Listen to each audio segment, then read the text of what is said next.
دوستان عزیز، سلام عرض میکنم خدمت تمام فارسی زبانان جهان، چه ایران، افغانستان، چه تاجیکستان. دوستان عزیز، برای فعلا شرایط فعلی همه شما میبینید تو سوشال میدیا که وضعیت افغان ها در چه وضع، همچنان ایرانی ها، همچنان حالا تاجیکستانی هم بعضی هاشون. برای من دوستان یک سوال خلق شد که چرا، به خاطر چی ما فارسی زبانان جهان اینقدر با هم دیگه دشمن شدیم. ما و شما یه زمانی، درست تمام افغانستان و تاجیکستان تا جایی که ما حالا اطلاعات دارم، همه اینا زیر سلطه ایران بود و همه ما فارسی صحبت میکردیم. کسی هم نبود او زمان به ما بگه بالا چشم شما ابروه. کلا یه امپراتوری خاصی از داشتیم فارسی زبان.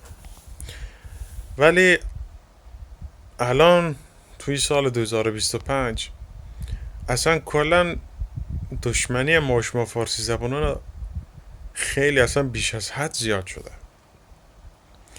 ایرانی از افغانی خوشش نمیاد، افغانی از ایرانی خوشش نمیاد. حالا تاجیکستان هم کم کم داره شروع کرده افغانی رو داره اخراج میکنه. اصلا نمیدونم دوستان چرا اصلا این سوال بر ما خلق شده، به خاطر چی این دشمنی ها بین ما آغاز شده. حالا درسته ما افغانستان که هستیم کشوری هست که اگر درس بخونن مردم کاروبار بکنن پیشرفت میکنه، یعنی نیازی نیست که مهاجرت کنن تاجیکستان، ایران. ولی خب یه سری از منابع هستند، مثلا یه سری از گروه ها که حالا اسمشونم گفتن اینجا خوب نیست، خودتون بهتر میدونین، که دوست ندارن افغانستان پیشرفت بکنه. حالا به هر دلیلی دوست ندارن افغانستان پیشرفت بکنه. پس بنابراین آرزو میکنم یا دعا میکنم حالا اگه تو نسل ما یه اتفاق نیفتاد، افغانستان پیشرفت نکرد، از این ظلم و ستم تموم نشد، نسل های بعدی امیدوارم که افغانستان از این سلطه و از این حکومت های کثیفی که هر روز بالای سر افغانستان میاد نجات پیدا بکنه و افغانستان بتونه خودشو بالا بکشه. الان به خاطر چی بیشتر جوانای ایران، افغانستان فرق نمیکنه، هر جا همه آواریم، فرق نمیکنه چی ایرانی باشه چی افغانی باشه، همه آواریم یه طرف.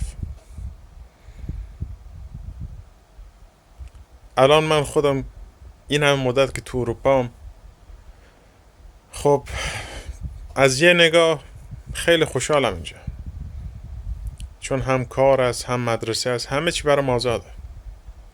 ولی تو مملکتی که خود ما هستیم، تو این سوشال میدیا میبینم دیگه، یارو بنده خدا حتی دختره اصلا حق ندارن برن مدرسه. این چی اصلا نمیدونم کدوم قسمت دین نوشته، اصلا کی این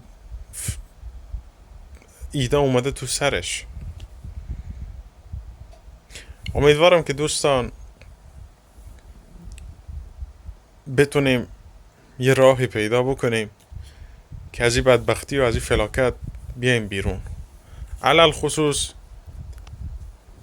حرف خودم با همشهریای خودم، یعنی افغانستانی خودم. افغانستان یکی از مشکلات بزرگی که افغانستان همین الان تو سال 2025 داره قوم پرستیه. مثلا یارو از شمال به جنوبی هم میگه نمیدونم شما از کجایی، یارو میگه تو پشتونی، او دیگه به اون میگه تو هزاره ای، یا که تاجیک یا ازبک یا ایماق، حالا هر جایی.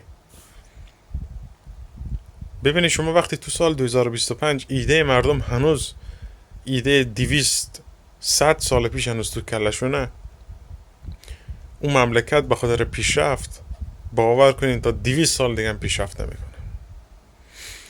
ایران یه چیزش خیلی خوشم میاد، ایران ترک داره، عرب داره، نمیدونم بلوچ داره،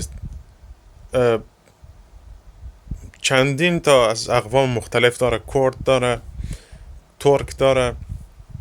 اما وقتی که یه مشکلی، یه حرف چیزی که پیش بیاد تو ایران، همه پشت همه. اصلا یارو نگاه نمیکنه بابا جان تو ترکی، تو لوری، تو عربی، تو آذری، نمیدونم تو از کجایی، همه پشت همه. همه پشت همه. ولی افغانستان اینجوری نیست متاسفانه. افغانستان یارو پشتونا میگیرن، حالا کوچی ها رو منظور میگیرن، بنده خدا هزارها رو میگیرن میزنن به خاطر زمیناشون، به خاطر گوسفنداشون، به خاطر باغای میوهشون. به زور اونا رو میگیرن از خونشون میندازن بیرون. خب روی حساب چی؟ درست حالا افغانستان کشوری، حالا به نظر خودم 80% سنیه، 20% شیعه.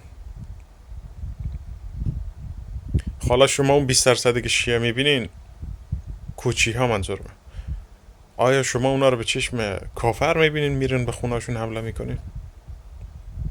مگه اونا انسان نیستن؟ مگه اونا به قول خودتون کلمه نمیگن؟ میگن دیگه. خود دوستان از این حرفا بگذاریم. دعا میکنم، بازم میگم دعا میکنم که کشور ما از این فلاکت بیاد بیرون. و دومی که دوستان، قبلا هم تو ویدیوهای قبلی هم گفتم لطف کنین زحمت بکشین، دستتونم درد نکنه. اگه اشکال نداره همین چنل یوتیوب سابسکرایب کنین، لایک هم کنین، به دوستانتون هم بفرستین، شیر کنین که به 1000 تا 2000 تا برسه بتونم لایف هم لاقل بیام دیگه. گفتنی خاص دیگه ندارم دوستان. شاد و خرم باشین، روزتان خوش، خدا نگهدار، خداحافظ.